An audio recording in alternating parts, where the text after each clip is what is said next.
En fait, on se dit, nous, ce qu'on veut faire, c'est faire changer le secteur de la mode. Il faut qu'on puisse toucher énormément de consommateurs, il faut qu'on puisse informer énormément de consommateurs, il faut qu'on puisse toucher énormément de marques pour pouvoir les évaluer et évaluer leurs produits, et ça en France, mais aussi à l'étranger. Et donc très vite, on se dit, si on part sur un modèle d'association, on va pas y arriver.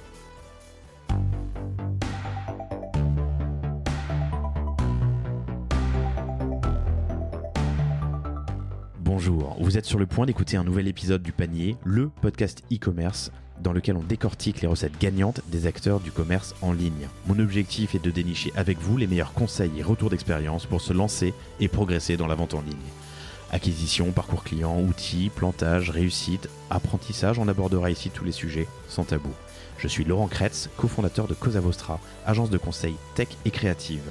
Avec la meilleure équipe du monde en conception, créa, dev et contenu, j'accompagne des boîtes de toute taille dans leur stratégie digitale.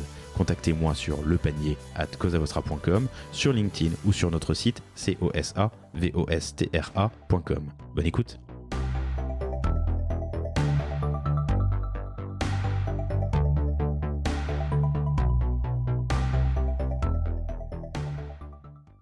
Bonjour à tous, très heureux de vous retrouver aujourd'hui pour ce nouvel épisode du Panier. J'ai l'immense plaisir de recevoir Rim Trabelsi, qui est la cofondatrice avec Marguerite Dorangeon de Clear Fashion. Salut Rim, ça va ? Salut, ça va et toi ? Ouais, ça va. On enregistre le 11 avril. Cet épisode sort le 6 mai. On a quelques semaines devant nous, mais c'est intéressant parce qu'on va jouer avec le futur. On est le 11 avril. Hier, on a voté au premier tour des élections. Quand vous écouterez cet épisode, le deuxième tour sera passé. Et j'espère qu'il aura évidemment la tournure qu'on lui souhaite ce deuxième tour. Et que vous êtes allé voter surtout. Du coup, je parle au passé, mais que vous êtes allé voter le 24 dernier. Bref, salut Rim, ça va ? Salut, très bien. Rim nous arrive tout droit de Marseille où elle a déménagé Clear Fashion, sa boîte avec toute son équipe. Quand vous avez déménagé, vous étiez 12, c'est ça ? Et maintenant, vous êtes 24 ? Exactement. Quand on a déménagé, on était 12 et on est entre 24 et 26 en ce moment. Cool. Un immense merci à Quentin Zakoyan, qui est le cofondateur avec sa sœur, si je me souviens bien, c'est ça, de Ernesti, et qui a permis cette rencontre. Il m'a dit, quand on en parlait après l'enregistrement, tu devrais recevoir Clear Fashion, ils ont une très très belle mission, et c'est effectivement le cas, puisque Clear Fashion a pour mission d'apporter de la transparence dans le secteur de la mode via un système de scoring. Vous avez lancé en septembre 2019, après un an et demi de recherche en tout cas, mais tu me raconteras ce qui s'est passé pendant cette année. Vous avez aujourd'hui, donc on est 2 ans et demi plus tard, plus de 300 000 utilisateurs de l'app ou des widgets, et tu nous diras ce que sont ces widgets. Et du coup, il y a plein de sujets qui m'intéressent. La mode. Alors dans l'alimentaire, on a eu plein de choses qui se sont passées. Il y a eu le Nutri-Score, il y a Yuka, il y a des bases publiques d'ailleurs qui existent. Dans la mode, c'est moins le cas. Donc il y a beaucoup plus d'opacité sur la qualité des marques et leur respect de l'environnement, des animaux éventuellement ou de plein d'autres sujets, de la santé. Donc comment est-ce qu'on apporte de la transparence et qu'on supprime cette opacité? C'est ça qui m'intéresse.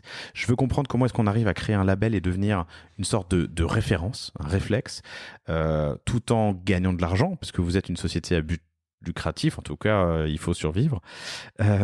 Et le tout, voilà, en luttant pour une très belle cause. Et tu vas me raconter tout ça, mais peut-être qu'on commencera par...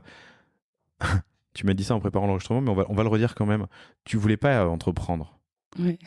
Pourquoi tu voulais pas entreprendre à la base ? Ouais, c'est vrai que moi, mes parents ont monté des entreprises et ça avait l'air très compliqué, ça leur prenait vraiment beaucoup de temps et beaucoup de charge mentale. Et donc, j'avais pas forcément cet objectif d'entreprendre. Moi, j'ai fait des études d'ingénieur agronome. Un G agro, quoi. Ouais. J'adorais la bio, j'adorais les maths et donc je me suis orientée vers une filière agro parce que ça te permet de comprendre comment est-ce qu'on produit la nourriture en fait et je trouvais que c'était une belle mission en fait de savoir comment mieux produire l'alimentation notamment parce qu'il y a plein de gens encore qui n'arrivent pas à se nourrir et finalement c'est aussi via cette formation que j'ai découvert les problématiques dans l'alimentaire, par exemple, de conditions des agriculteurs qui n'arrivent pas à se payer, de l'impact aussi environnemental de ce qu'on achète, des problématiques de maltraitance animale, etc., etc. Et surtout, tu as rencontré et j'ai rencontré Marguerite, ta mon cofondatrice. associée. Exactement. Donc, finalement, c'est vrai que j'avais pas envie, moi, vraiment d'entreprendre. Mais ce qui est sûr, c'est que je voulais faire quelque chose qui ait du sens. Et quand on s'est rencontrés avec Marguerite, on partageait vraiment les mêmes valeurs. On voulait toutes les deux faire quelque chose qui puisse faire changer les choses, améliorer, on va dire, la société dans laquelle on vit. On se disait, en fait, on travaille quand même beaucoup dans la vie. On travaille au moins 35 heures par semaine. On met cet effort-là au service de quelque chose. On veut que ça soit quelque chose qui puisse avoir un impact. Des entrepreneurs qui travaillent 35 heures, j'en connais pas beaucoup. C'est ça, mais finalement. Au moins. Ouais, mais au moins. Et justement, on avait les mêmes convictions par rapport à l'alimentaire, en tout cas, puisque c'est notre formation, qui est, en fait, on peut s'informer sur la manière dont sont produits les choses qu'on achète, notamment l'alimentaire, la cosmétique, et ça nous permet finalement de créer la société de demain, parce qu'en fait, en achetant en court-circuit, en achetant bio, en fait, on est en train de soutenir, par exemple, des agriculteurs qui vont aller justement vers du bio, qui vont se convertir. Et on a eu un déclic, puisque toutes les deux, on aime la mode, en fait. Et on s'est dit, en fait, c'est pareil avec les vêtements. Et qu'est-ce qui se passe finalement ? Comment on fabrique des vêtements ? Par qui est-ce qu'ils sont faits ? Quelles sont ces conditions ? Quel impact ? Et en fait, on se rendait compte qu'on ne savait pas grand-chose, finalement, de cette industrie. Et après, on a fait des recherches et on s'est rendu compte qu'il y avait beaucoup de problèmes, notamment de travail forcé, travail des enfants, de problèmes environnementaux, parce que c'est quand même une industrie très très très mondialisée, donc avec des jeans qui peuvent parcourir énormément de kilomètres, en fait. On dit plus de 10 000, je crois, donc c'est énorme. Et c'est parce que... Pour un morceau de tissu qui en plus utilisait quelques centaines ou milliers de litres d'eau, j'imagine. Alors c'est plus dans les 10 000 litres d'eau, par exemple, un jean. Sérieux ? Ouais. 10 000 d'eau. Incroyable, ouais. Non, mais oui, et donc... c'est autant qu'un avocat, d'ailleurs. J'ai cru lire... Il me semble avoir lu ça quelque part. Un avocat, c'est 10 000 litres d'eau. Ah ouais, c'est énorme, ouais, j'aurais pas pu... Mais on parle de jean. Et donc voilà, donc on s'est dit, c'est fou... Pourquoi est-ce qu'on ne sait pas comment on produit des vêtements, comment sont fabriqués les vêtements ? Pourquoi est-ce qu'on ne sait pas éviter finalement d'acheter des produits qui ont été faits par des personnes qui doivent le faire, en tout cas dans des mauvaises conditions ? Comment est-ce qu'on pourrait acheter des vêtements plus éco-responsables ?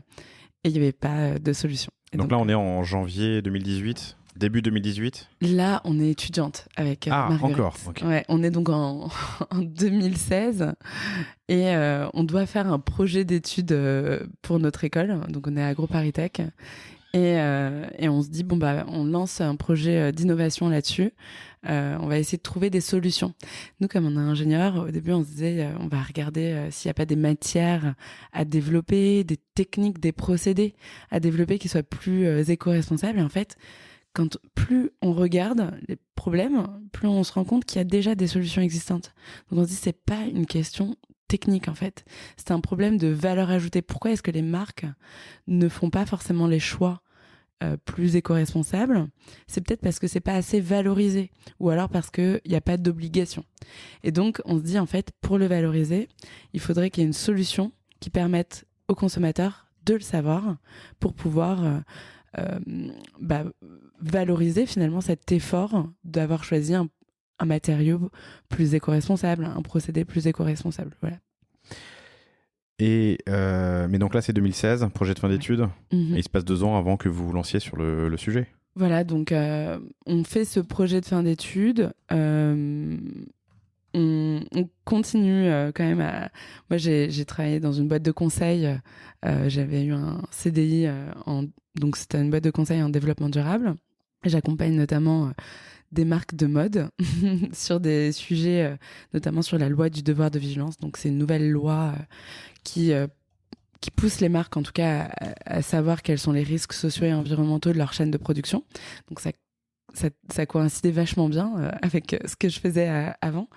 En fait, il s'avère qu'avec Marguerite, on continuait un petit peu à travailler sur Clear Fashion, qui s'appelait pas Clear Fashion avant, qui s'appelait Close Parency. Et Close Parency, comme Transparency, mais avec des clauses. Okay, exactement. Close Parency. Ça s'appelait comme ça. Et en fait, on continuait à bosser dessus parce qu'on avait créé une page Facebook, on avait créé un petit site, on envoyait quelques newsletters de temps en temps. Et on avait de plus en plus de demandes, en fait. Il y avait de plus en plus de gens qui nous contactaient, des marques, des fédérations qui voulaient nous rencontrer. Et à un moment, on se pose avec Marguerite et on se dit, mais qu'est-ce qu'on fait, en fait? Parce qu'il y a quand même beaucoup de gens qui veulent qu'on le fasse. Il y a de plus en plus de gens des marques, des fédérations, des acteurs, on va dire, du secteur qui nous contactent aussi parce qu'ils aimeraient qu'on le fasse. Est-ce qu'on s'y met, en fait? Et en fait, très vite, on se rend compte qu'on va pas pouvoir le faire en plus, on va dire, que de notre activité. Donc moi, je faisais du conseil, quoi. Donc on pouvait pas le faire en même temps. C'est trop chronophage. Et puis développer une solution qui permette de sensibiliser, d'informer les consommateurs sur l'impact des vêtements, c'est quand même assez complexe. Il fallait qu'on se mette à plein temps. Donc on décide de se mettre à plein temps en janvier 2018, finalement. Janvier 2018 et l'application sortira, enfin le lancement officiel, c'est septembre 2019. Exactement. Okay. Parle-moi un peu Parle-moi du monde. Parle-moi du monde tel qu'il est dans le secteur de la mode en début 2018, du coup. En termes de transparence, en termes de sourcing, quelles initiatives ont été faites? Je sais que quelques grands groupes de luxe ont pris des engagements. Enfin, il y a une loi AGEC qui est sortie, qui est sortie en février 2020, si je dis pas de bêtises. Raconte-moi le contexte. En 2018, franchement, le monde de la mode est très opaque quand même. Hein. Globalement, on a quand même des marques qui ne communiquent jamais vraiment sur leurs fournisseurs, il n'y avait pas vraiment de campagne encore sur l'éco-responsabilité, à part quelques marques.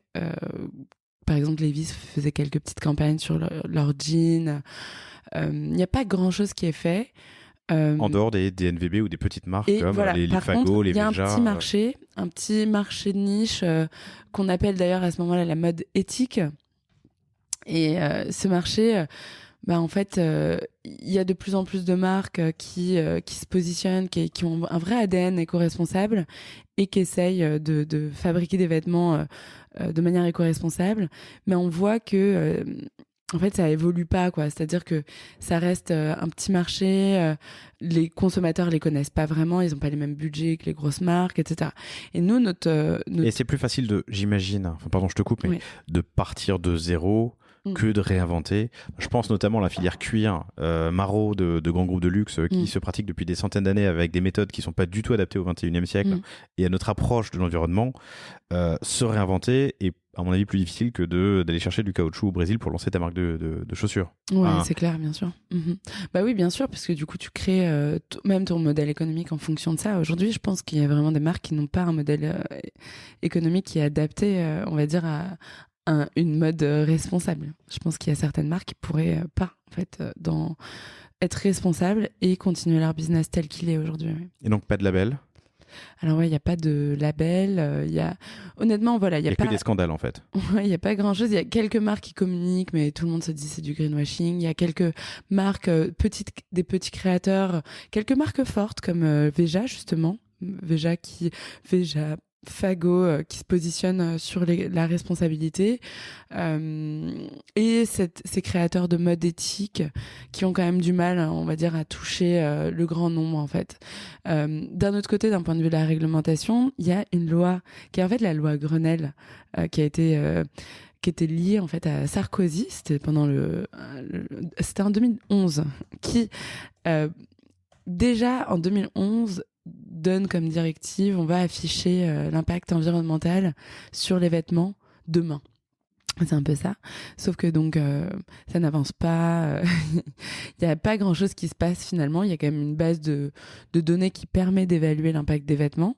mais personne l'utilise. Voilà. Donc, ça n'avance pas grand-chose. Nous, quand on arrive, c'est vrai que on remarque qu'il y a plein de marques qui sont... en très peu de temps, en 3 mois, on a eu 100 marques qui nous ont contactés quand même. Hein. Donc, très vite, on a beaucoup de marques qui s'intéressent, qui se disent...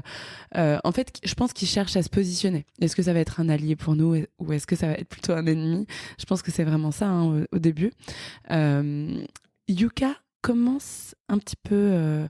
on commence à en parler. Mais c'était encore, franchement, c'était pas encore 2018, l'explosion ouais. de Yuka. Hein. Je pense qu'à ce moment-là, ils avaient 200 000 utilisateurs Yuka. Donc on commence à en parler un petit peu. Et en fait, les marques se positionnent. Soit elles se disent, bah, c'est vachement bien d'avoir un acteur qui soit un peu un tiers indépendant, qui analyse les pratiques des marques, qui puisse dire quel est le niveau de maturité des marques, qui puisse aussi évaluer les produits qu'on produit, qu'on vend. Donc ça va être justement les marques qui se positionnent vraiment dans cette mode éthique à l'époque. On a d'un autre côté aussi des gros acteurs qui se positionnent avec nous, puisqu'en fait ils se disent nous par rapport à nos concurrents on fait mieux et on est taxé de greenwashing à chaque fois qu'on en parle. Donc en fait il nous faut quelqu'un qui soit un tiers indépendant, qui vérifie et qui vérifie ce qu'on dit est vrai en fait. Voilà. Donc finalement, il y a aussi des marques des grosses marques qui se disent c'est intéressant qu'il y ait un tiers indépendant qui vérifie ce que disent les marques sur ces sujets d'éco-responsabilité. Mais du coup, se pose quand même une question qui est, est-ce qu'on crée une boîte ou est-ce qu'on, d'une manière ou d'une autre, on fait quelque chose à but non lucratif, tu vois, ou une association ou peut-être éventuellement une action gouvernementale? Ouais, c'est vrai qu'on y a réfléchi. On y avait réfléchi en 2018, justement. Donc, en fait, en 2018, avant le lancement de l'app, donc, qui était en septembre 2019, on a eu plein de phases, notamment où l'objectif, en fait, c'était vraiment de faire des prototypes pour voir quelles étaient la demande des consommateurs, la demande des marques, voir quel type d'informations on peut proposer aux consommateurs, qu'est-ce qui est compréhensif, etc. Développer une première méthodologie d'évaluation qui permette aux consommateurs de savoir quel est l'impact environnemental, social des vêtements. Donc c'était vraiment la première phase. Et dans cette période-là, on se pose aussi la question de notre business model, même si en fait, on se dit, est-ce qu'on veut être une association? On se dit globalement que si on est une association, ça va être très compliqué de se développer parce que notre mission, elle est trop ambitieuse. En fait, on se dit, nous, ce qu'on veut faire, c'est faire changer le secteur de la mode. Il faut qu'on puisse toucher énormément de consommateurs, il faut qu'on puisse informer énormément de consommateurs, il faut qu'on puisse toucher énormément de marques pour pouvoir les évaluer et évaluer leurs produits. Et ça en France, mais aussi à l'étranger. Et donc très vite, on se dit, si on part sur un modèle d'association, on va pas y arriver parce qu'on va pas on va pas pouvoir en fait se développer. Et avec tu seras en quête de financement en permanence. Enfin voilà, tu veux pas de. Exactement. Donc en fait, on se dit non, ce modèle ne fonctionne pas. D'un autre côté, on se dit, il y a finalement. On voit que si on y arrive, on pourra toucher plein de consommateurs, on pourra toucher plein de marques. Et forcément, si on est utile, on trouvera un modèle, en fait. Avec en fait, on se dit, par exemple, si on arrive à toucher 200 000 personnes, au pire, on fait payer 1 euro par an à tout le monde, et puis on est rentable. Parce qu'en fait, on n'a pas un modèle, nous, on est vraiment un profil très ingé, donc on optimise tout. On a un modèle où vraiment, il y a très peu de charges variables, en fait. Lean. Voilà. Donc, on se dit, on va, au pire, on demande 1 euro par an, quoi. Tu vois, un peu comme un média indépendant, il y en a des tonnes, un peu comme UFC Que Choisir, un peu comme Mediapart. En fait, on fait payer 1 euro par an et au pire, on se développe comme ça. Tu vois, c'est ça. Qu'est-ce qui se passe tu as parlé de plusieurs grandes phases. Qu'est-ce qui se passe entre janvier 2018 et le lancement septembre 2019? Alors, là, l'objectif, c'était vraiment de voir. Donc nous, on sort d'études, on se met à plein temps sur Clear Fashion, On a vu qu'il y avait quand même un intérêt de la part des consommateurs, on a vu qu'il y avait un intérêt de la part des marques, on voit que y a plein de chercheurs qui nous contactent, qui se disent c'est génial, il faut que vous puissiez utiliser nos méthodes pour pouvoir informer les consommateurs. On a développé des méthodes d'impact environnemental, on sait calculer la durabilité. Donc en fait, ils nous contactent en disant il faut que vous développiez un outil qui puisse donner ces infos aux consommateurs. Donc nous, on part sur un concept, on dit maintenant comment concrètement proposer une solution. Moi, mon rôle, c'était vraiment d'être en relation avec les consommateurs et des marques, récolter leurs besoins, bien comprendre qui étaient nos consommateurs, qui étaient les marques, et faire les retours à Marguerite, qui est mon associée, qui, elle, était en charge du produit et du développement des prototypes. Donc, en fait, moi... Je le dis parce que c'est quand même assez intéressant, mais Marguerite, qui est donc, comme toi, qui a fait AgroParisTech, hein, c'est ça ? Elle a fait une formation full stack développeur au wagon après ses études. Donc, ouais, 3 mois. Drôle. Ouais, 3 mois. Pour apprendre à développer. C'est ça. En fait, je pense que En fait, Marguerite et moi, on s'entend vachement bien parce qu'on se dit tout le temps que, en fait, on est capable de tout apprendre. Et je pense que c'est vraiment une qualité. C'est qu'on se dit vraiment, c'est qu'une question de temps et de formation. On est assez pragmatique, en fait. On se dit, si ça m'intéresse, si c'est utile, ben, je peux apprendre à développer. Donc, en fait, on n'a pas de limite à notre... on pense qu'on est capable d'apprendre plein de choses, quoi. On se dit pas c'est qu'un truc pour les devs, etc. Donc Marguerite prend la casquette développeuse en fait, et donc elle était en charge de développer des prototypes que moi j'étais en charge de tester en fait. Donc premiers 6 mois, de janvier à juillet, objectif, bien comprendre les besoins des consommateurs. Enfin, j'ai dû faire, chaque mois, je devais faire 50 rendez-vous avec les marques pour savoir à quel point elles pourraient donner des infos sur leur chaîne de production, etc. Je faisais un maximum d'enquêtes auprès des consommateurs. Au début, on devait être 1000, hein, mais en 6 mois, on était 5000, tu vois. Et pourtant, on communiquait pas. C'est-à-dire que c'est juste un site sur lequel il y avait écrit on va développer ensemble une solution qui va vous permettre de savoir quel est l'impact des vêtements. Et donc, je construis ce site. Il y a un petit email que tu dois mettre et du coup, tu arrives sur nos newsletters et tu participes à la construction. C'est-à-dire que tu reçois des enquêtes où moi, je te demande quels sont les facteurs d'achat. Bon, c'est un peu... en gros, moi, ça me permettait de savoir quelles sont les habitudes d'achat des consommateurs. Quelles sont les marques chez qui tu vas, quels sont tes budgets, quels sont les critères d'achat importants pour toi. Et puis, concernant l'éco-responsabilité, qu'est-ce que ça veut dire pour toi? Qu'est-ce que pour toi mieux consommer? Finalement, on se rend compte qu'il y a plein de sujets. Il y a l'impact environnemental, l'impact social, le bien-être animal. Il y a la santé des travailleurs, la santé des consommateurs, puisqu'en fait, il y a des parents, par exemple, qui veulent acheter des produits qui sont inoffensifs pour leurs enfants. Il y a les lieux de production, puisqu'il y a certaines personnes qui croient vraiment en, par exemple, le fait de créer de l'économie au sein des territoires, donc qui veulent aussi savoir où sont fabriqués les vêtements, pas juste le made in qui veut pas dire grand-chose en fait. Est-ce que où est la confection, la filature, le tissage, la matière, voilà. Donc on voit qu'il y a plein de questions. Moi, mon objectif, c'est de refaire ces remontées à Marguerite, qui elle, donc commence à s'entourer de chercheurs, de scientifiques en fait, qui ont développé des méthodes d'évaluation environnementale, sociale, et donc à partir de cette recherche théorique, va construire un premier algorithme qui permet d'évaluer l'impact social et environnemental d'une marque. Mais du coup, ta communauté, donc tu l'as dit, c'est un site au début, une landing, un email de contact. Elle prend d'autres formes. Est-ce que tu vas tacler les réseaux sociaux, par exemple, dès le début, avant même d'avoir votre concept final ? Non, alors sur cette période-là, en 2018, franchement, j'avais pas le temps. Donc, c'était juste un site. On avait un site et on avait cette newsletter qui prenait un peu de temps. Mais en fait, qu'est-ce qui faisait... Parce que pourquoi est-ce qu'on avait une croissance?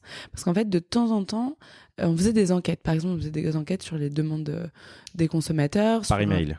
Par email. Et en fait, dans les personnes qui répondaient, il y avait des fois des journalistes. Ces journalistes, ils nous appelaient après en nous disant « Mais cette enquête, elle est superbe. Est-ce que je pourrais avoir les résultats ?» Donc, il y avait une retombée presse sur les demandes des consommateurs concernant la mode responsable. Et ensuite, on était contactés par des des événements pour partager nos résultats d'enquête dans des tables rondes, par exemple. Et donc, très rapidement, en fait, c'est plutôt le fait qu'on connaisse bien les demandes des consommateurs, les besoins, les attentes des consommateurs, qui fait que on se fait connaître dans le secteur et qu'il y a une certaine notoriété sur le fait que donc on s'appelait Close Parency. Close Parency est le porte-parole des consommateurs et va construire une solution avec les consommateurs pour les informer, pour mieux consommer. C'est un peu ça l'idée. Et donc en juillet 2018, Marguerite développe notre premier prototype qui est une première web app qui permet justement d'informer les consos. Sous le nom Close Parency. Close Parency, okay. Exactement. Et là, on passe de 5 000 à 15 000 quoi, en 2-3 mois. Alors, avant de passer à 15 000, je reviens juste sur ce qui s'est passé sur ce premier semestre. Donc, la landing, les études, la newsletter. Mais tu m'as dit que Marguerite s'entoure de chercheurs pour mettre en place les KPI, les critères d'analyse. En fait, comment tu fais pour évaluer l'impact environnemental d'un vêtement on ne peut pas nous l'inventer par nous-mêmes. Donc, en fait, on va faire... Ce qu'il faut dire à ce stade, je pense, parce que vous l'avez tous en tête, mais on aurait pu simplifier en disant c'est le Yuka de la fringue, mais c'est pas du tout le cas, parce que Yuka fait un travail formidable, mais se base sur un ensemble de données public, je crois, qui sont la base alimentaire. Donc, tout produit alimentaire qui a un code barre, a priori, enregistrer sa recette quelque part. C'est ça. Sa recette, en tout cas, ses ingrédients. Et on peut se baser sur cette base de données pour rendre... Donc, c'est une innovation d'usage qui permet, dans un rayon, de scanner un truc. Voilà. Ouais. Dans la mode, dans le textile, dans la maro, ça n'existe pas. Ouais. En fait, nous, la complexité, c'est que, premièrement, on ne savait même pas quelles étaient les données que les marques connaissaient elles-mêmes en fait. C'est-à-dire que tu sais même pas à quel point les marques ont des informations sur leurs pratiques. Donc ça, c'est la première complexité, c'est que les marques, tu pourrais te dire, elles ont aucune information sur leur matière, sur où est-ce que c'est fait, sur leurs procédés, etc. Donc déjà, il faut savoir à quel point le marché il est mature en termes de connaissances, en termes de pratiques. Et ensuite, il faut savoir comment est-ce qu'on évalue l'impact environnemental, déjà de manière théorique. Et donc, de manière théorique, il faut savoir un maximum de choses. Il faut savoir où est-ce que ça a été produit, où est-ce que la matière a été produite, comment elle a été ensuite transformée, à quel endroit, par quelle technique. Donc, ça, c'est des méthodes qui sont des méthodes théoriques. Mais en fait, quand tu sais qu'il y a très peu d'informations que les marques elles-mêmes connaissent, il va falloir du coup développer autre chose qui est donc là passer de la recherche théorique à de la recherche appliquée, puisqu'en fait elle est liée, on va dire, à la maturité du secteur. Et donc c'est pour ça que on avait vraiment besoin de Marguerite, elle avait besoin de bien connaître quelles étaient les méthodes qui étaient développées, on va dire, qui étaient cherchées par des scientifiques, qui étaient des méthodes théoriques et on va dire parfaites, et d'un autre côté de s'assurer que c'était faisable en fait dans le marché. Et pour ça, moi, mon rôle, c'était d'échanger avec les marques pour savoir quelles étaient les informations qu'elles avaient, premièrement, et ensuite les informations qu'elles seraient prêtes à communiquer. Voilà. Donc, double enjeu, déjà à ce stade. Là, on est à l'été 2018, c'est ça, vous sortez la première version. Ouais. Marguerite a bossé avec des chercheurs sur les critères, on va dire. Toi, tu as bossé avec des utilisateurs pour connaître leurs critères de choix, d'évaluation, mais tu as aussi déjà parlé à des marques qui te parlent avec plaisir. Tu me disais qu'une centaine de marques vous avez contacté en se disant ça nous intéresse. Ouais, c'est ça. Des marques qui nous contactaient parce qu'elles étaient curieuses, ou des marques qui nous contactaient parce qu'elles étaient vraiment ambassadrices, quoi. Elles y croyaient à fond, elles voulaient rejoindre notre mouvement, elles se disaient il faut qu'il y ait ça demain dans le marché, c'est révolutionnaire et il faut qu'on participe. Donc oui. Et après, il y avait des marques qui étaient juste curieuses, je pense. Des marques qui voulaient savoir si on allait réussir à le faire. Mais je pense peut-être que je suis sympa, donc les marques, elles aimaient bien parler avec moi. En fait, ce que j'ai beaucoup aimé, moi, c'est que, en fait, au tout début, il y avait beaucoup de gens qui me disaient c'est impossible. Vous allez jamais réussir à contacter des marques, des multinationales, elles vont jamais vous répondre. Mais en fait, non, les marques, elles me répondent. Après, elles me disent juste jamais je vous enverrai ces infos.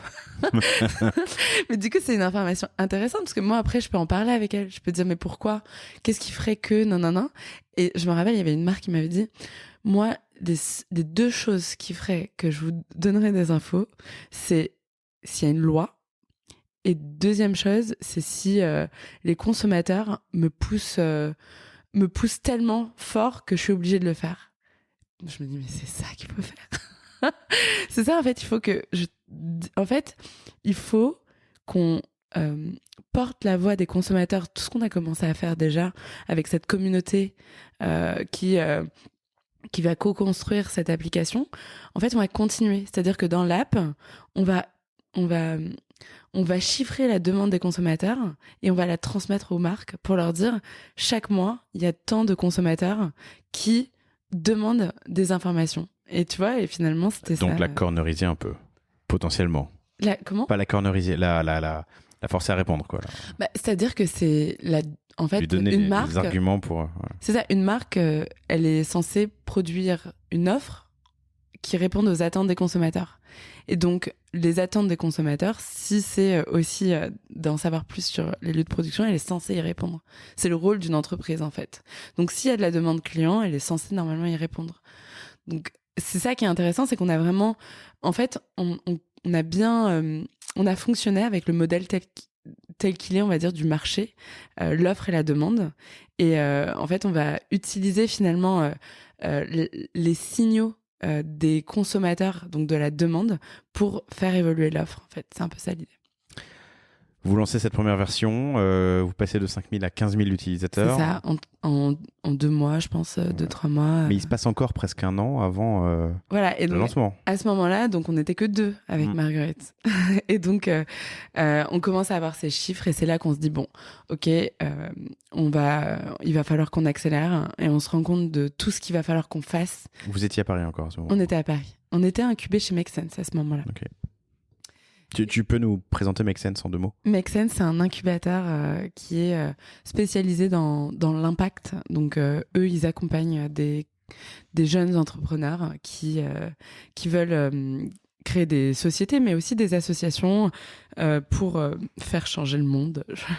Et donc, nous, ils nous ont accompagnés alors qu'on était tout petits. Enfin, on avait vraiment juste le concept, on n'avait même pas de prototype et ça nous a vraiment aidés. Ils avaient accompagné juste avant Too Good To Go, par exemple, de la promo d'avant. Super épisode du panier que je vous recommande avec Georges Abiela, je crois. Ouais. Voilà. Et ils ont accompagné Quentin de Ernesti aussi. De Ernesti, voilà. Zakoyan. Quentin Zakoyan, pardon, d'Ernesti. Vous n'êtes que 2? On n'était que 2 et clairement on voit que déjà on passe de 5 000 à 15 000 utilisateurs. Donc, sur une web app que vous avez fait développer, que vous avez développé Donc on a développé, que Marguerite a développé, franchement. Après son passage au wagon, quoi. Ouais. Et c'était pas incroyable, hein, franchement, ce qu'on faisait, mais c'était déjà ça. Il y avait pas grand chose d'autre, donc c'était déjà ça. Done is better than perfect. Hein. C'est ça. Et donc, il y a de plus en plus de marques qui nous contactent, de plus en plus de consommateurs, la presse, etc. En fait, on se dit, il va falloir... maintenant, on voit ce qu'on est capable de faire et il va falloir qu'on crée une vraie app et qu'on fasse participer les marques justement pour qu'elles puissent nous donner des informations. On va améliorer notre méthodologie d'évaluation et ça va prendre un certain temps. Il nous faut un vrai développeur. Donc, en fait, et pour ça, il faut des fonds. Voilà, on se dit comment on va faire et on fait une levée de fonds. On fait une levée de fonds et la levée de fonds donc se termine. On la commence en novembre. Alors nous, en plus, on est ingénieur agronome. Il faut dire que vraiment, on ne savait même pas ce que ça voulait dire, levée de fonds.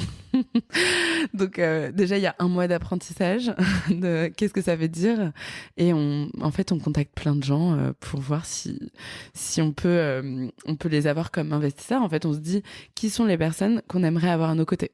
Et donc, on contacte des gens qui ont fait des belles choses. Et on se dit, c'est marrant...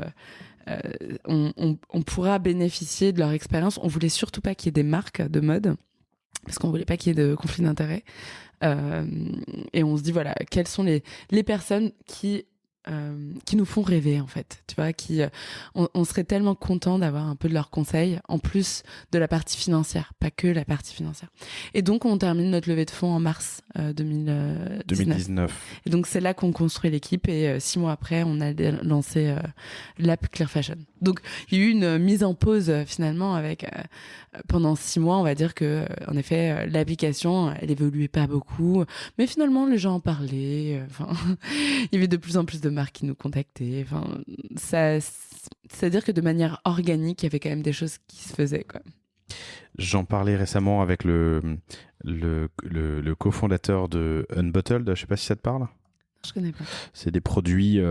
Il s'appelle Benjamin, il est brillant. Et Benjamin Legros, il a cofondé avec Sarah Pouchet Unbottled, qui sont des produits sans emballage plastique pour la salle de bain, la santé et l'hygiène. Donc des savons, enfin des gels douche, des shampoings, des nettoyants pour la peau, plein de choses sous format solide. Mais voilà, pardon. Vous écouterez cet épisode si vous ne l'avez pas fait, chères auditrices, chers auditeurs. Il était passionnant. Mais Benjamin a un passé dans la finance. Et il a passé, je sais plus, 6-7 ans dans la finance à Londres. Et on parlait de levée de fonds. Et clairement, quand tu lèves des fonds, comme plein de choses dans la vie, tu es face à des gens, acheter un appart ou le vendre. Tu es face à des gens qui font ça toute la journée depuis des années et des années, alors que toi, tu es tout neuf, sorti de l'œuf à essayer de comprendre ce que c'est une term sheet. Donc, je pense qu'un enseignement important là, c'est de se dire comment est-ce que tu vas aller chercher de la connaissance dans ton entourage, auprès de gens qui l'ont déjà fait, qui l'ont fait bien, qui peuvent te donner des conseils et défricher, j'ai envie de dire, ta connaissance du sujet pour ne pas être un bleu quand... Bah, exactement. Nous, en fait, franchement, on est assez... En fait, ce qui est bien, c'est que quand on est ingénieur agronome, en plus, toutes les deux, on part de pas grand-chose, quoi. Donc, on est assez humble. Et donc, on se dit, franchement, on sait pas grand-chose de ce sujet. Donc, autant contacter des personnes qui ont fait une levée de fonds. Et en fait, moi, je vois tout le temps, en fait, je me dis tout le temps, c'est un peu comme si j'étais en seconde et que j'avais dans mon entourage des gens qui étaient en première ou en terminale et qui allaient me donner les annales, tu vois. Et c'est exactement ça. Donc, en fait, en général, que n'importe quel sujet, je contacte 5 à 10 personnes et je les écoute, en fait. Et après, je me fais mon propre avis. Donc, pareil pour levée de fonds, Marguerite et moi, on a vraiment cette méthode, en fait, d'apprentissage. On s'est dit, bah vas-y, toi, tu contactes 5 personnes, moi, je contacte 5 personnes, et on se fait un point et on se dit comment faire. Et en fait, on a appris comme ça. Et puis, un autre truc, je pense, qui était un peu notre force avec Marguerite, c'est que on aime bien... en fait, on n'a pas peur d'appeler les gens, et on aime bien... Moi, par exemple, si tu me dis appelle 50 marques, je trouve que c'est un bon challenge, quoi. Appelle 50 marques ce mois-ci pour voir s'ils sont partants pour nous envoyer tel truc.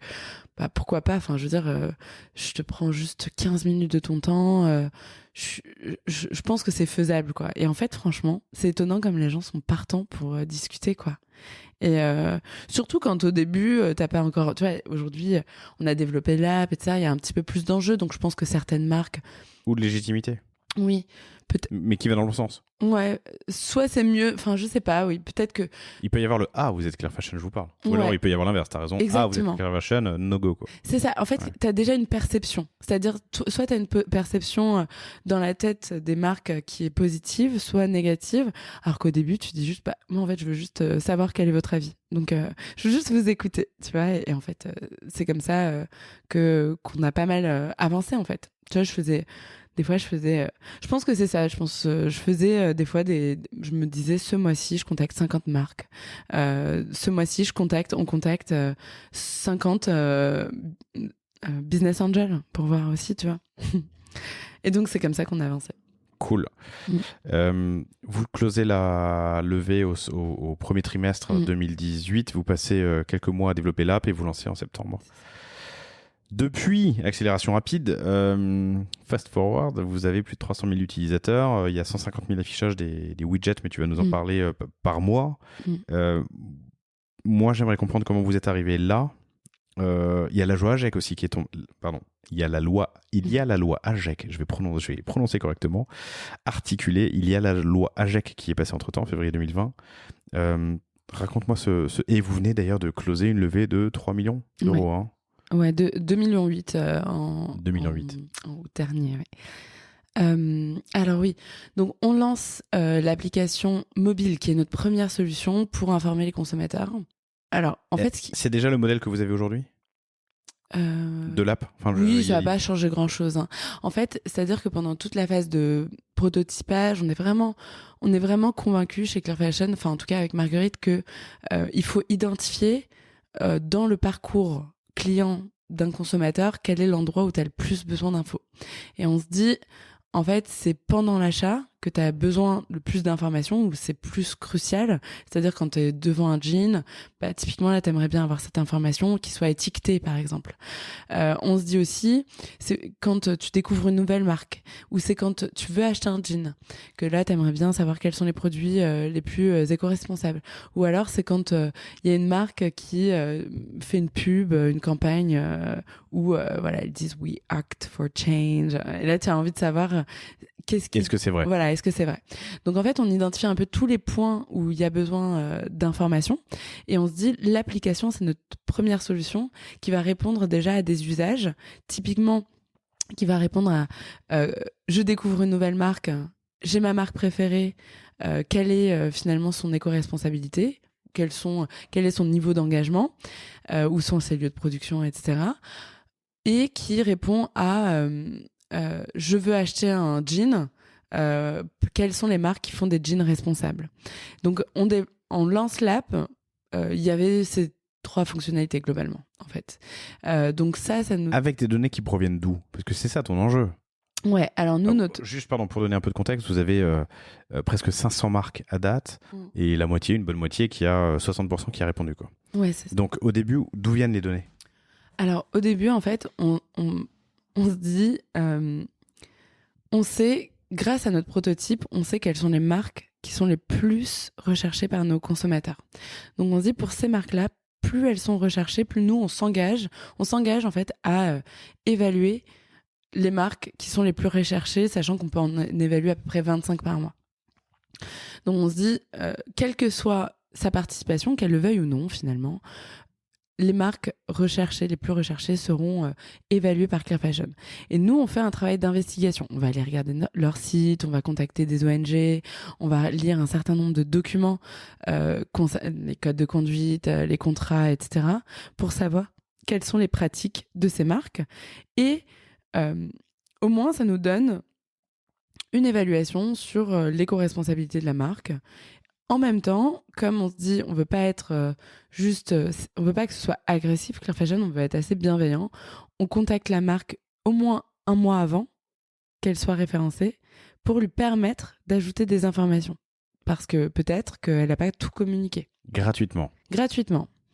Voilà, gratuitement, et d'ailleurs c'est gratuit. C'était une de mes premières questions. Pardon, c'était une de mes premières questions. Je me demandais, ou interrogation en tout cas, je me demandais dans quelle mesure tu les prenais un peu en tenaille en disant on dit ça de vous dans l'app, c'est votre droit de réponse, mais il est payant.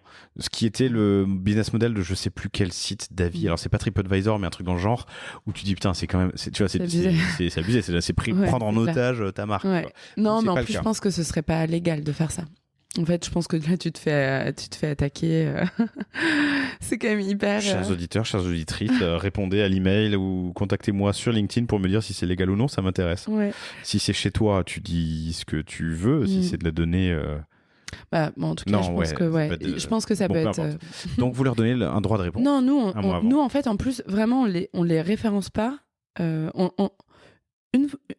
En fait, on sait quelles sont les marques qui vont être... Il y a une sorte de liste d'attente. Donc, plus t'es recherché, plus t'es haut dans la liste d'attente. Et on sait qu'on peut en évaluer 25 par mois.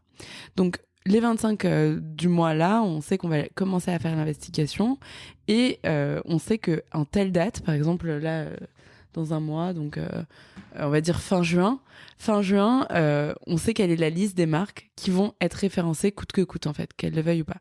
Et donc, on leur laisse un délai en leur disant, le 30 juin, on publie. Voilà, on publiera les informations qu'on a trouvées.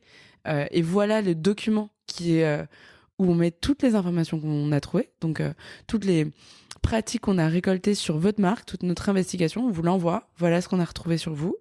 Est-ce que vous souhaitez ajouter des éléments, en fait? Donc, l'investigation, ces données, c'est bien vous, Clear Fashion, qui les recherchez. Exactement. C'est pas des données que vous avez récoltées d'utilisateurs ou c'est une recherche formelle qui suit un process précis, c'est ça? Exactement. On va rechercher un certain nombre d'informations très factuelles sur les lieux de production, sur la matière, les contrôles réalisés, les audits, des choses comme ça. Donc là, en fait, on va dire que c'est à peu près 3 à 6 heures d'une personne. C'est pour ça qu'on ne peut pas en faire des tonnes et des tonnes. Ça prend du temps d'aller investiguer sur une marque, quoi. Non, mais 200 par an, quoi. Ouais, c'est ça. J'exagère, mais tu dis quoi? 25 par mois? 25 par mois. Donc, ouais. en gros, 1 par jour ouvré, il y a 220 jours ouvrés par C'est an. ça. Ok. Ouais. Voilà, exactement. Donc on fait ça et en même temps on leur laisse un mois pour se demander si elles veulent répondre, ajouter des informations. Tu contactes qui? C'est qui ton interlocuteur? Outrice? Alors on contacte plein de différents acteurs, on contacte souvent... Pardon, non, je voulais dire chez la marque. Oui. C'est une direction marketing, c'est une Ouais. direction commerciale. Alors on Général. contacte franchement tout ce qu'on peut, c'est-à-dire souvent s'il y a un interlocuteur au RSE, en fait à l'époque c'était très rare, maintenant il y en a de plus en plus. De partout. Sinon, on contacte les affaires réglementaires, affaires presse, parce qu'en fait, ils ont l'habitude d'être contactés par les ONG. Et sinon, on contacte marketing, digital. Franchement, on essaye de contacter tout le monde. Alors, presse et affaires réglementaires, affaires publiques, c'est top parce qu'en fait, ils ont l'habitude justement de travailler avec des ONG. Donc, au moins, on sait que c'est... que ça a été pris en compte, quoi. On sait que ça a été pris en compte. C'est pas comme si tu contactais juste un cadre qui, lui, ne sait pas quoi faire. Ils ont pas un process sur le fait de répondre ou non, quoi. Donc voilà, on fait ça. Et en fait, on a une réponse sur deux. Hein. C'est-à-dire, on a une marque qui participe. Une réponse positive, en gros. Ouais. J'accepte de vous donner ma version du game, quoi. Ouais, c'est ça. En fait, qu'ils se disent, bah, franchement, le travail que vous avez fait, il est déjà vachement bien. Vous avez bien. Mais t'as des marques qui refusent? Alors, les marques qui refusent en général, alors c'est très rare, mais ça arrive qu'une marque nous réponde et nous dise on refuse. Mais en fait, ils nous disent plutôt on n'a pas le temps, ou alors aujourd'hui, ce que vous avez récolté, c'est tout ce qu'on peut dire, en fait. Il n'y a pas d'informations en plus, donc vous pouvez, ça sert à rien. On peut pas ajouter d'autres éléments, tu vois. Et sinon, ouais, on va avoir des marques. La plupart, je pense qu'ils nous répondent juste pas, en fait. Alors pour regarder ce à quoi ça peut ressembler, chères auditrices, chers auditeurs, si vous ne l'avez pas déjà fait, téléchargez l'app de Clear Fashion. 3 exemples. Balenciaga, qui est quand même une marque de luxe qui a accepté de rendre, ou de donner en tout cas sa version et ses informations pour compléter ce que vous aviez donné. Je pense qu'on peut prendre Fago, qui est passé sur ce podcast et que j'aime beaucoup, qui a été racheté depuis d'ailleurs. Je crois qu'ils font partie du dans le groupe pas Etam, mais... Je me demande, c'est pas Etam, justement, non? L'un ou l'autre, bon, on va trouver. Pardon, mais Fago, en tout cas, qui a accepté de répondre aussi. Il y a des marques, il y a Adidas qui participent. Il y en a qui ne participent pas. Nike, par exemple. Bah, c'est ça. Est-ce qu'il y a des marques qui vous interdisent de publier? Ouais, il y a des marques. Alors, donc, il y a près de 290 marques là qui participent, donc qui se font évaluer, qui mettent à jour leurs données, etc. Pour plein de raisons différentes. Il y a plein de raisons qui font qu'elles vont faire ce choix-là. Et il y a des marques qui ne participent pas. Donc de la même manière, pour des raisons différentes, soit parce qu'il n'y a pas grand chose à dire de plus, soit elles nous répondent pas, et sinon il y a des marques qu'on a déjà évaluées et qui nous demandent de supprimer les informations, et nous c'est toujours un peu compliqué pour nous, puisque donc en fait normalement on a le droit d'afficher nos informations. C'est-à-dire que c'est un travail de synthèse. En fait, on n'affiche pas des informations qui sont fausses. C'est-dire que on va récolter... Tu peux en prouver la source. C'est une revue de presse, en fait. Exactement. En fait, on va faire une synthèse qui est juste plus standardisée que ce qu'on peut retrouver, par exemple, sur le rapport RSE de telle marque. Donc, nous, on va récolter les infos et des fois, on va dire ici, il n'y a pas d'infos, ici, il y a des infos, ici, il n'y a pas d'infos. Donc, lieu de production, on ne sait pas. Tu vois, on va mettre ça, en fait. Mais en fait, le fait de dire qu'on ne sait pas quels sont les lieux d'information, c'est une information. En fait, c'est intéressant de savoir ça. Oui, bien sûr, ça dit que la marque n'est pas transparente sur le sujet. Entre autres, par exemple. Voilà, et donc il y a des marques qui se disent moi, j'ai pas envie d'être notée sur votre app, j'ai pas envie que vous disiez ça, j'aimerais que vous supprimiez. En fait, on est dans notre droit, on pourrait les garder. On pourrait garder les informations des marques parce qu'en fait, il n'y a aucune information qui est fausse et notre méthode, elle est transparente. Par contre, il faut choisir ses combats. Voilà, on se dit en fait, nous on n'a pas un objectif, on veut pas être agressif pour être agressif. En fait, si la marque elle veut qu'on supprime, on supprime. Le seul problème, c'est qu'après nous on a des consommateurs qui nous disent ah mais pourquoi vous avez enlevé telle marque? Est-ce que c'est parce qu'ils vous ont payé? Et donc typiquement ça fait qu'on se dit bah on va pas supprimer la marque comme ça discrètement parce que les consommateurs vont plus avoir confiance en nous. On va dire telle marque a demandé à ce qu'on retire son score. Voilà. Donc maintenant, les marques qui nous demandent de supprimer leur score, au moins on l'affiche pour les consommateurs et écrit, il y a un écran qui dit nous avions publié les scores en telle date et la marque a décidé de supprimer les scores sur l'application. Voilà. Ok, compris. Mais des marques qui l'acceptent, comme je l'ai dit, heureusement d'ailleurs, Fago, Adidas et Balenciaga, même dans le luxe. Mm. Et du coup, il y a une note, alors j'étais étonné, j'ai recherché, eux ils n'ont pas participé, je crois, mais Patagonia, Ouais, ils n'ont pas participé encore, Patagonia. pas encore. Mm. Mais On est beaucoup en contact avec eux, mais Patagonia... Qui a une note qui est pas exceptionnelle. Tu vois, pour Patagonia, j'étais étonné. en même temps, en fait, c'est vrai que Patagonia, c'est Comme quoi la com... Pardon, excuse-moi. Bah, en fait, le truc, c'est que honnêtement, je pense qu'ils pourraient nous donner plus d'informations sur leurs pratiques de fabrication, ce qui ferait que ça pourrait augmenter. Maintenant, en fait, ils produisent beaucoup en Asie du Sud. Donc nous, notre analyse sociale, par exemple, elle est basée sur des analyses de risques. Et comme au Bangladesh, au Vietnam, il y a de plus en plus de risques sociaux liés au fait du travail. En fait, il y a des problèmes de travail indécent, de travail forcé, etc. Forcément, si on n'a pas des informations sur comment travaillent les personnes au sein de ces usines, en fait, forcément, ça va pas être top. Donc, il faudrait qu'ils puissent participer, je pense, pour améliorer leur score. Ouais. Ok.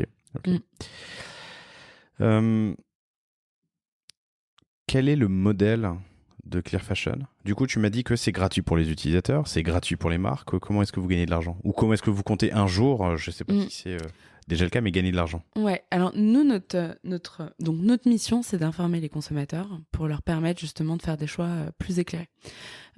Donc notamment grâce à ces notes d'impact environnemental, social et lieu de production, savoir quelles sont les meilleures notes, etc. Donc on donne ces infos via l'app. L'app est gratuite, elle le restera. Enfin, nous on pense que faut déjà. En fait, cette information devrait être obligatoire. Ça devrait être un sujet d'État, en fait.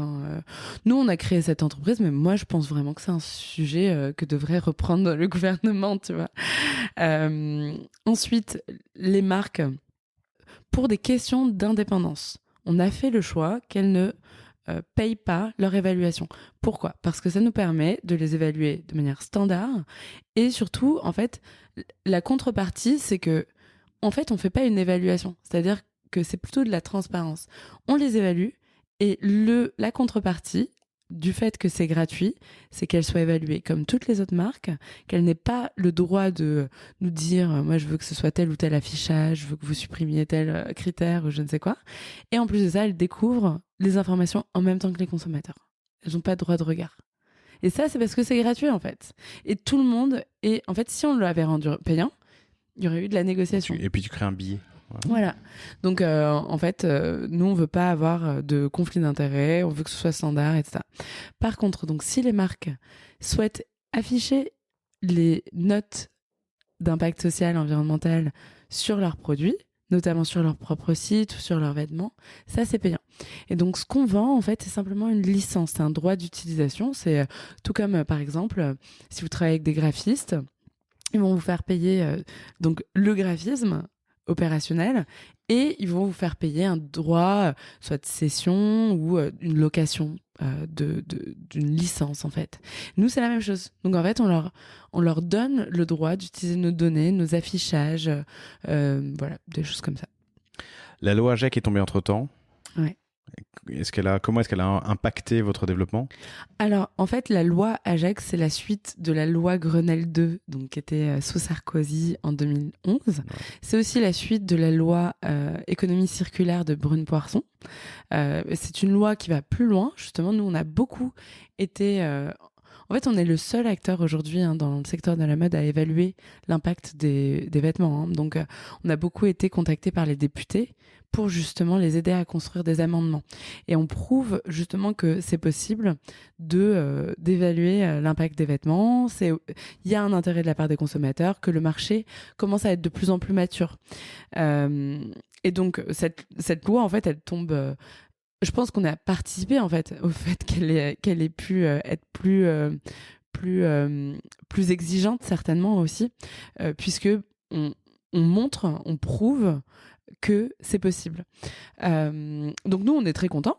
On est très contents. Ça veut dire qu'il y a une accélération actuellement justement sur cet objectif de rendre obligatoire l'affichage environnemental sur les vêtements.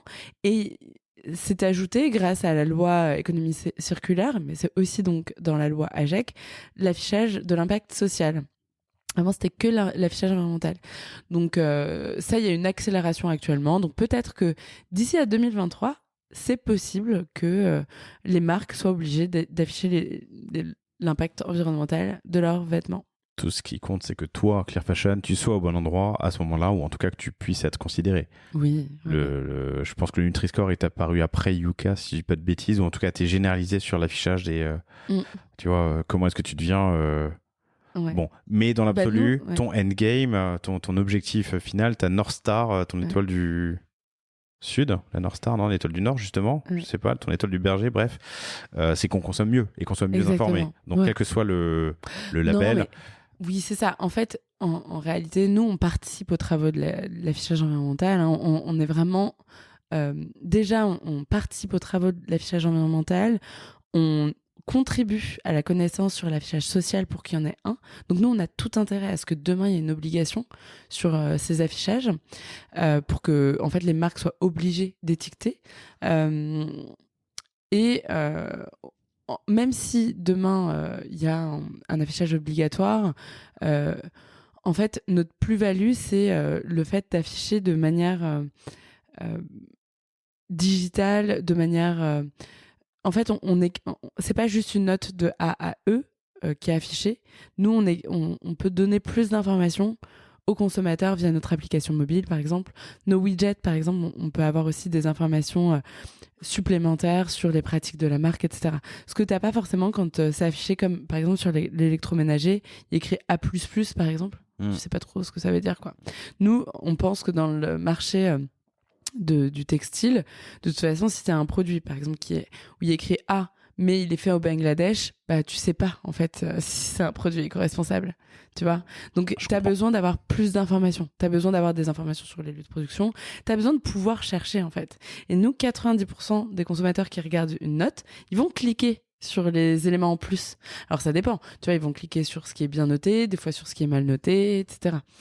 Des parents vont cliquer sur la santé, d'autres parents vont cliquer sur le bien-être animal parce qu'ils sont véganes, etc. Donc voilà.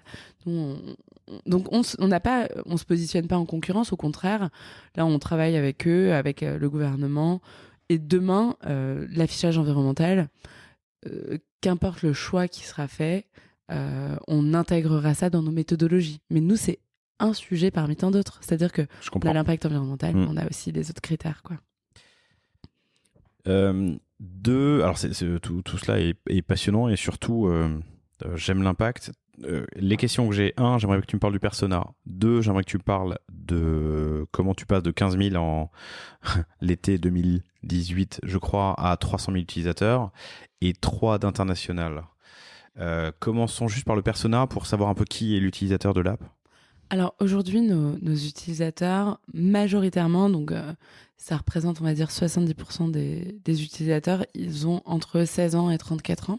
Okay. On a plein de personas, mais les 2 gros personas, en tout cas actuels, notamment nous, qui sont en fait nos early adopters, c'est un persona assez jeune, très engagé, qui finalement achète très peu neuf, qui est plutôt assez engagé, en fait, qui va vraiment être, en fait, qui va utiliser Clear Fashion comme un moyen de pousser les marques à ce qu'elles changent, qui va les contacter avec nous. En fait, on a un programme ambassadeur où les consommateurs peuvent demander aux marques d'être plus transparentes, de changer certaines pratiques, etc.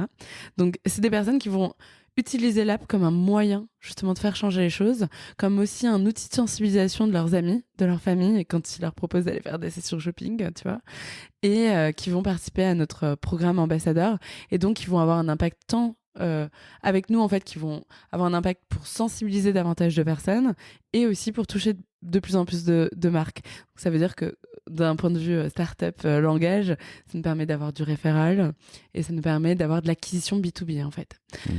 Ça, c'est notre... alors, finalement, en termes de nombre, ça reste peu, mais c'est notre... c'est pour ça qu'on... C'est grâce à ces personnes que nous, on existe, quoi. C'est les personnes qui sont surmotivées. Je pense qu'en fait, ils pourraient tout à fait... c'est des personnes qui pourraient tout à fait travailler chez Clear Fashion, en fait. Des fois, ils veulent investiguer avec nous. Voilà, donc ça, c'est intéressant.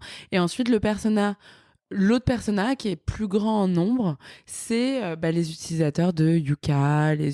C'est des personnes qui aiment la mode. En fait, un peu comme moi, un peu. Donc, qui aiment la mode et qui, en fait, qui culpabilisent quand ils achètent des vêtements. Parce que quand tu regardes, t'adores cette chaussure, t'adores cette robe, et en fait, tu regardes et il y a écrit Made in Bangladesh, et tu te dis, ah merde, voilà. Est-ce que je l'achète? Est-ce que je l'achète pas? Et après, tu te dis, ah, mais ils sont tous pourris de toute façon. Voilà. Donc là, c'est vraiment... notre solution permet justement on espère pouvoir demain permettre aux gens d'acheter en se faisant plaisir, au sens où maintenant, en fait, on achète aussi en culpabilisant, en fait. Et donc, l'idée, c'est d'acheter des produits qui soient bien faits, qui soient beaux, qui te fassent plaisir, mais qui soient faits aussi dans des bonnes conditions. Et donc, ces personnes, il y en a quand même beaucoup, et c'est beaucoup en ville. On peut dire que c'est des utilisateurs d'applications de mieux consommer qui font attention à ce qu'ils achètent, quoi. Compris, de l'utilisateur informé qui veut s'informer plus, éclairé qui veut s'informer. Exactement. Il y a un autre persona qui est intéressant, et c'est parce qu'en fait, pour nous, notre objectif, en fait, c'est de toucher tout le monde. Donc, en fait, on pourrait tout à fait se dire même, notre objectif, c'est de sensibiliser des gens non sensibles, puisqu'en fait, c'est ça. Hein, plus t'as d'impact si t'arrives à toucher des gens qui surconsomment, etc. Le problème chez nous, c'est que ça coûte de l'argent. Plus en fait tu fais d'efforts pour sensibiliser de ça, plus ça coûte de l'argent. Donc, en fait, comment on va toucher ces personnes-là, c'est justement grâce aux marques. Parce que le fait qu'elles affichent ces informations sur leur propre site, par exemple, ça va permettre de sensibiliser les consommateurs et de les toucher parce que c'est des clients de cette marque-là, en fait. Oui, voilà. Je comprends. Et puis de créer ce côté ambassadeur et bouche à oreille. Tu parlais d'international tout à l'heure, tu as des marques internationales, j'ai cité Balenciaga, j'ai cité Levi's, il y en a certainement beaucoup d'autres. Elles l'utilisent déjà, elles en parlent, tu sens qu'il y a quelque chose. Comment est-ce que tu vas devenir un label, ou en tout cas une marque internationale? Alors aujourd'hui, en effet, sur le marché B2B, on est vraiment international, hein, parce que sur 280 marques... B2B Ouais, donc auprès des marques de mode. Oui, d'accord, tes clients sont internationaux. Ouais, on est très internationaux. Les données, c'est les mêmes. Hein. Par contre, en effet, d'un point de vue notoriété auprès des consommateurs, aujourd'hui, l'application, par exemple, elle est disponible qu'en France. Donc, aujourd'hui, notre objectif, c'est de développer, d'accélérer justement. Si on a fait la levée de fonds qu'on a fait en août dernier, c'est parce que on sait qu'il va falloir accroître notre notoriété. Plus les consommateurs nous connaissent, plus les marques vont être engagées justement via l'application, mais aussi vont pouvoir étiqueter nos informations sur leurs propres vêtements. Donc les notes d'impact environnemental, social, directement sur leur e-shop ou sur leurs vêtements.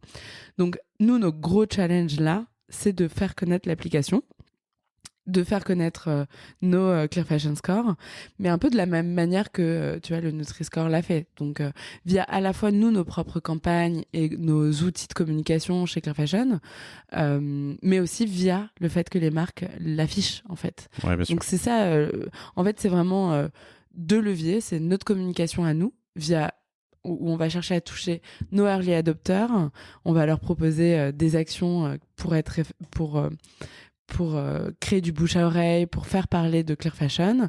D'un autre côté, on va faire aussi de la pub, donc avec des influenceurs et les social media. Ça, c'est notre manière à nous de communiquer. Et d'un autre côté, c'est via les marques. Donc là, les marques vont pouvoir afficher les informations Clear Fashion, dire qu'elles sont évaluées, vont pouvoir étiqueter les produits, les notes d'impact sur leurs produits. Et plus toi, tu vas les découvrir en tant que consommateur, plus Clear Fashion deviendra un label, en fait. Ou en tout cas, nous, on n'a pas vraiment envie d'être un label, on veut être une référence. Oui, une référence, un top of mind, en tout cas un réflexe, c'est j'imagine. Ça. Ouais. Ok. Cool, Rim, c'était passionnant. Merci infiniment. Quels sont tes objectifs pour 2022, qui est déjà bien entamé du coup, pour les trois trimestres qui restent?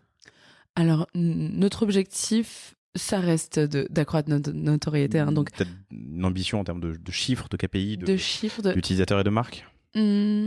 Vraiment, en fait, nous, dans 5 ans, on aimerait bien que 9 personnes sur 10 nous connaissent en tant que consommateurs. Donc ça passe en effet par toutes les campagnes qu'on fait pour toucher des consommateurs et faire en sorte que les marques affichent leurs notes, leur Clear Fashion score. Ouais, exactement, sur leurs vêtements. Donc les rendre ambassadrices aussi. Ça, c'est nos objectifs là pour l'année. Et on est aussi en train en fait, on a quelques nouveautés, c'est-à-dire que on va pouvoir évaluer l'impact des chaussures et des sacs, ce qu'on faisait pas encore avant. Donc il va y avoir un lancement avec des marques bientôt en juin. En septembre, on va avoir une web app. Donc ça va nous permettre notamment de toucher davantage de personnes, puisqu'il y a beaucoup de gens, par exemple, qui cherchent avis qualité sur telle ou telle marque. Donc on va pouvoir les toucher. Tu vas créer du jus SEO sur le sujet, quoi. Et puis, elle sera bientôt traduite en anglais. Donc, commencer l'internationalisation de manière un peu vraiment organique au début. Okay. Cool, Rim, c'était un plaisir de te recevoir. Je te souhaite bonne chance. J'aime beaucoup votre histoire et je suis impatient de voir où ça va. Et j'aime la cause en plus. Je me permets une toute petite note. J'ai dit 10 000 litres par avocat. C'est pas 10 000, c'est 1000 par kilo d'avocat. 1000 litres d'eau par kilo d'avocat. Ce qui en fait c'est un légume ou un fruit d'ailleurs? C'est une bonne question, admettons. Ce qui en fait en tout cas un végétal qui consomme beaucoup. Et c'est Eram qui est monté à 49% au capital de Fago. Voilà, je m'auto-corrige.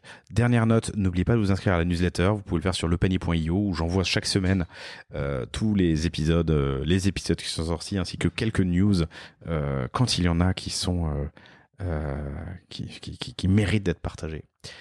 Rim, merci infiniment. Félicitations à Marguerite et toi pour cette belle aventure. Vous êtes basé à Marseille, mais des équipes à Paris aussi?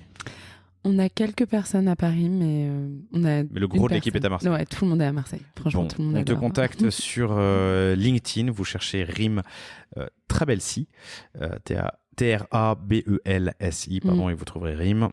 Si vous avez des questions, surtout, n'hésitez pas. Merci infiniment. Merci à toi. Merci de m'avoir invité. Et merci encore à Quentin pour cette intro. À bientôt. À bientôt. Salut. Merci d'avoir écouté cet épisode du panier. J'espère qu'il vous a plu. Si c'est le cas, et même si ce n'est pas le cas, abonnez-vous pour ne rater aucun épisode. Parlez-en autour de vous et laissez-moi un commentaire sympathique sur Apple Podcast. C'est ce qui m'aide le plus à remonter dans les classements. N'hésitez pas non plus à le partager à chacun de vos contacts dans le business. Chaque nouvel auditeur intéressé est une victoire. Si vous avez besoin d'un accompagnement tech et créatif, que ce soit pour votre site internet, votre stratégie de contenu ou d'inbound marketing, n'hésitez pas à me contacter à l'adresse lepanier@causavostra.com. À bientôt.